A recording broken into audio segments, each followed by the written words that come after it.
사람은 누구나 태어나서 노동을 합니다. 우리의 삶에서 빼놓을 수 없는 태어나고 자라면서 우리가 삶을 살아가는데 익혀야 되는 이 노동은 우리의 호흡과도 같습니다.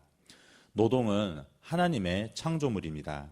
하나님께서 천지를 창조하시고 인류를 지으신 후 그 축복하며 우리를 부르시는 그 자리라는 것을 우리는 노동이라고 성경에서 알 수 있습니다. 하나님이 지으신 모든 만물들을 다스리는 그 역할을 하나님께서는 사람의 노동을 통해서 이 땅에서 행하신다는 것입니다. 창세기 1장 28절 말씀입니다. 하나님이 그들에게 복을 주시며 하나님이 그들에게 이르시되 생육하고 번성하여 땅에 충만하라. 땅을 정복하라. 바다의 물고기와 하늘의 새와 땅에 움직이는 모든 생물을 다스리라 하시니라. 하나님께서 지으신 이 모든 만물들을 단지 해야 하는 일로 대하게 하신 것이 아니라 나를 지으시고 돌보시는 하나님의 일하심을 내게 주어진 그 역할 중에서도 경험하라는 것입니다.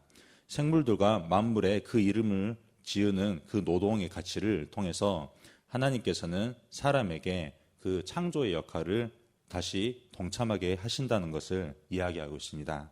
창세기 2장 19절에서는 아담이 그 일을 어떻게 행하는지를 우리가 잘 볼 수 있도록 그렇게 기록하고 있습니다. 여호와 하나님이 흙으로 각종 들짐승과 공중에 각종 새를 지으시고 아담이 무엇이라고 부르나 보시려고 그것들을 그에게로 이끌어 가시니 아담이 각 생물을 부르신 것이 곧 그 이름이 되었더라고 말씀하십니다. 자신의 일에 그 가치와 의미를 부여하고 내게 주신 그 노동의 현장이 이제 돌보고 다스리는 곳이라는 것을 경험하라고 하나님께서 그렇게 말씀하셨다는 것입니다.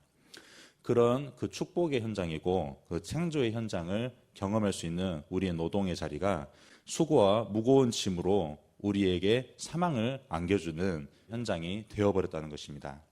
범죄한 인간이 그 노동을 통해서 낳는 것은 저주와 수고와 땀과 죽음이라는 것을 이야기하고 있습니다.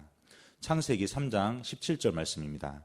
아담에게 이르시되 내가 내 아내의 말을 듣고 내가 내게 먹지 말라 한 나의 나무 열매를 먹었은즉 땅은 너로 말미암아 저주를 받고 너는 내 평생에 수고하여야 그 소산을 먹으리라. 땅이 내게 가시덤불과 엉겅퀴를 낼 것이라.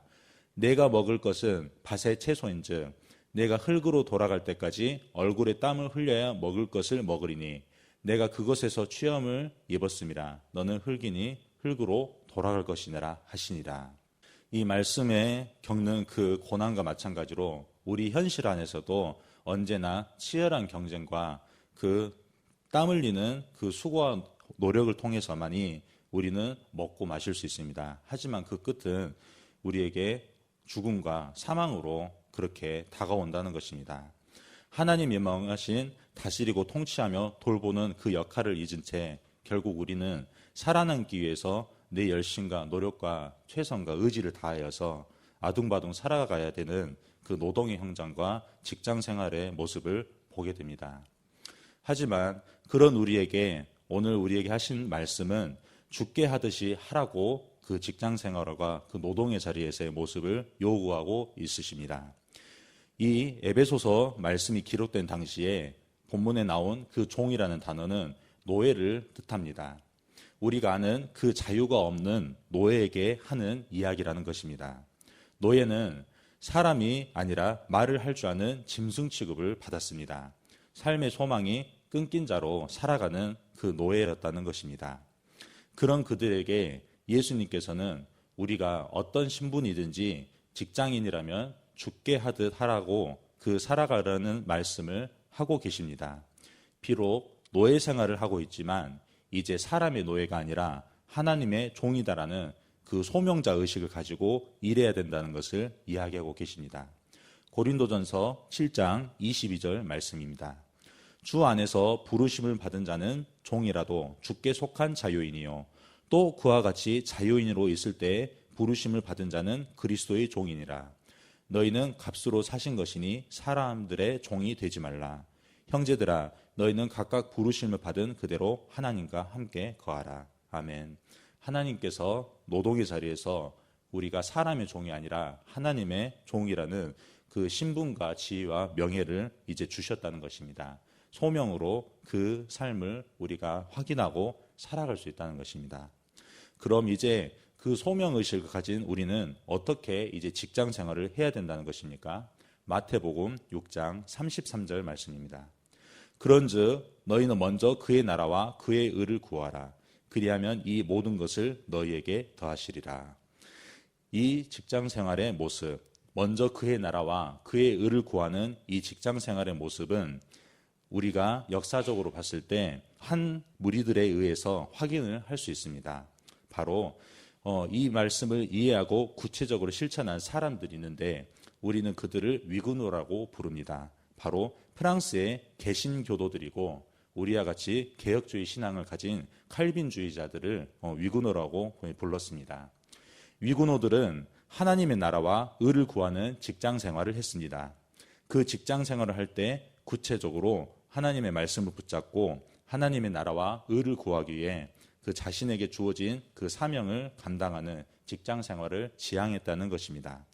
골로새서 3장 10절 말씀을 보면 새 사람을 입었으니 이는 자기를 창조하신 이의 형상을 따라 지식에까지 새롭게 하심을 입은 자니라라고 나옵니다. 자신의 하는 일에 의해서 그 창조하신 하나님의 그 일하심과 그 하나님의 역사하심에 따라 자신이 가지고 있는 그 지식과 기술에까지 그 하나님의 창조의 역사가 일어나게 하신다는 그 약속의 말씀을 붙잡고 일했다는 것입니다. 지식에까지 새롭게 하심을 입은 자, 그 삶을 살아가는 위구노들은 하나님의 나라와 의를 구하는 그 직장 생활을 함으로써 하나님께서 창조하시는 일을 하셨던 것 같이 자신의 모든 직업에서도 그 창조의 일을 추구하였습니다. 혼돈과 공허와 흑암 속에서 하나님께서 천지를 창조하셨듯이 직장 생활에서 이전 생활에는 없는 그 새로운 혁신과 기술과 그 지식을 추구하는 소명자의 그 직장 생활을 살아갔다는 위구노의 이야기를 우리는 계속해서 알 수 있습니다. 그리하여 위구노들은 역사적으로 볼 때 직장에서 탁월하고 창조적인 그 역할을 감당함으로써 증기기관과 면방지 기계, 정밀 기술을 가진 시계, 그리고 의약품 제조 기술과 자동차 산업의 기초가 된 철강 산업을 이렇게 일으켰습니다. 역사의 그 변환점에 있어서 그 기술의 발전이 항상 따라왔는데 그 중심 가운데 하나님의 말씀을 붙잡고 그 소명을 감당하며 최선을 다했던 그 창조의 경험을 이 직장 생활 안에서도 누렸던 위구노들에 의해서 하나님은 그 역사를 변화시키고 이끌어 가셨다는 것입니다. 위구노들은 이 직장 생활을 추구했던 이유를 또한 성경 말씀에서도 찾았습니다. 그것은 바로 예수 그리스도의 구원이 자기 자신들만 구원한 그 구원이 아니라 자신의 직업도 구원한 그 예수님의 구원이라는 것을 말씀을 통해서 믿게 되었기 때문입니다. 예수 그리스도의 구원은 다만 우리를 죄에서 구원한 구원으로 멈추지 않았습니다. 어떠한 상황과 환경 속에서도 견실하며 흔들리지 않은 믿음으로 자신에게 주어진 그 직장에서의 역할을 감당할 수 있다는 것을 우리에게 믿음으로 주셨고 그 믿음으로 말미암아 우리의 노동과 직장은 나의 그 이 땅에서의 삶을 살아갈 동안에 많은 사람들을 구원하고 또 그 구원한 사람들을 저 천국에서도 만날 수 있는 그 상급을 가져다주는 생명을 창조하는 그 노동의 가치라는 것을 바로 알게 되었다는 것입니다.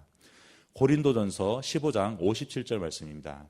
우리 주 예수 그리스도로 말미암아 우리에게 승리를 주시는 하나님께 감사하노니 그러므로 내 사랑하는 형제들아 견실하며 흔들리지 말고 항상 주의 일에 더욱 힘쓰는 자들이 되라.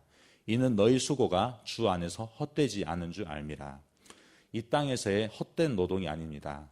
예수 그리스도의 구원은 나만 천국 가는 것뿐만 아니라 내가 이 땅에서 노동을 함께 함으로써 바로 구원받은 그 사람들과 함께 저 천국에서 그 하나님의 그 상급을 누릴 수 있는 그 노동이었다는 것입니다.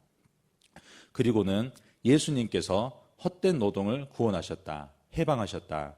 나의 노동의 가치를 주님이 평가하여 내게 복을 주신다고 이렇게 성경에서 약속하신 말씀을 이 땅에서의 삶에서 노동과 직장과 또 내 삶의 모든 범사에서 선포할 수 있는 그 축복을 지금 살아가는 동안에도 우리가 누릴 수 있게 됐다는 것입니다. 그리스도 때문에 우리의 직장 생활은 이 땅에서뿐만 아니라 저 천국에서도 갇히게 되었다고 우리가 그렇게 선포할 수 있다는 것입니다. 계시록 14장 13절 말씀을 제가 쉬운 성경으로 읽겠습니다. 또 나는 하늘에서 들리는 음성을 들었습니다.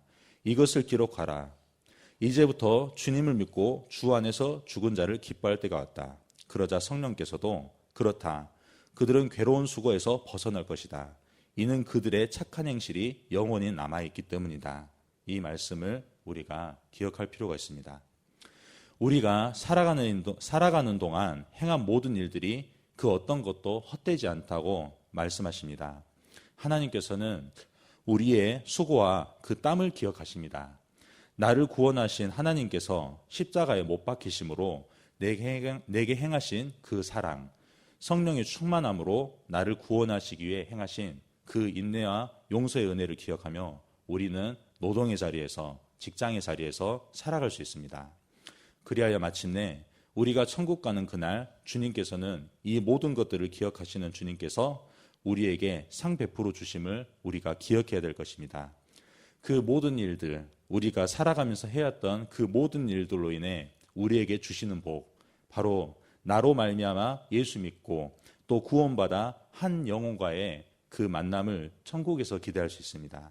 또한 그로 인해 이 땅에서 예수님을 영접하고 저 천국으로 올라간 그 많은 사람들과의 만남을 우리는 기대하고 소망하며 여전히 살아갈 수 있다는 것입니다.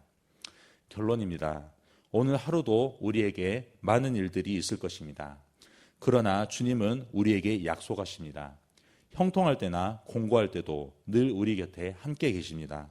멍에를 짊어지시고 우리와 함께 살아가는 인생을 우리가 살아가고 있다는 것입니다.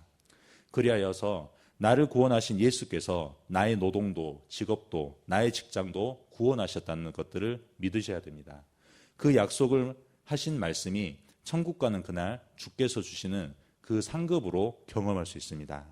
그 약속의 말씀을 의지하여 우리의 삶에서, 직장에서, 가정에서 이 모든 순간에 성령의 충만함으로 주님께 나아가는 삶을 계속해서 살아가시기를 주님의 이름으로 축원합니다. 아멘. 우리 함께 기도하시겠습니다.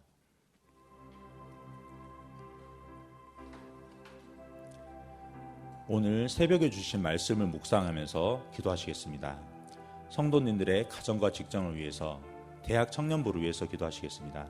학업과 직장과 이상에서 복음을 경험하도록 대학 청년부 한 명 한 명을 위해서 기도하시겠습니다.